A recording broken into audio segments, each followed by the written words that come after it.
all, welcome to today's Ask the Trainer.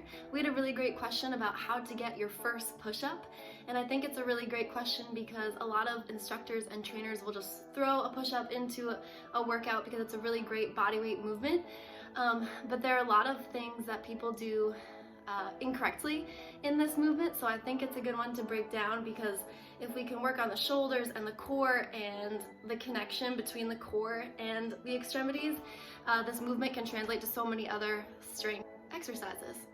So let's break down the movement and get you to your first push-up. First thing you'll want to work on is your plank position. A push-up is really just a moving plank.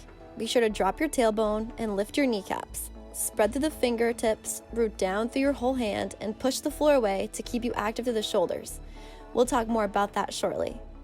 Hold this position for about 30 seconds, continuously checking in with all of those pinpoints. The rooting of the hands and pushing away of the floor is a super important and often overlooked piece to the push-up puzzle.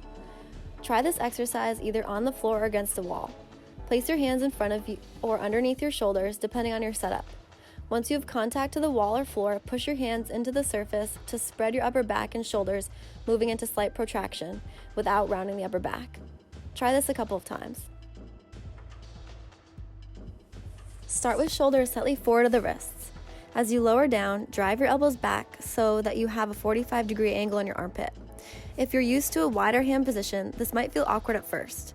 Try to avoid the more military-style push-up with wide elbows, as it typically leads to a rounded angle at the head of the upper arm and can lead to pain down the line. Now you have all the tools you need to work on your full push-up. I would recommend starting on an elevated surface. Start at whatever height you need to maintain your form. Remember, quads engaged, shoulders slightly past the wrists, tailbone dropping, and belly active. Act as if you're pulling yourself down to whatever surface you're on. Once you can do 8 to 10 reps, no problem, move down to a lower surface. Keep your form.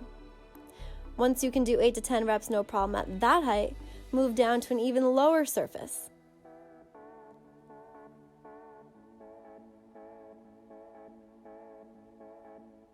Once you're on the floor, some ways to build strength would be to work on the lowering portion of the push-up and push your way up in a half plank. You can even add a little hold the bottom of your lower for a bit more challenge. Eventually, you'll keep your knees elevated and go for the full push-up. Remember that all good things take time, and the road to your full push-up could be months or years. There is no timeline. Keep up the consistent work, and you'll be amazed at what your body can do.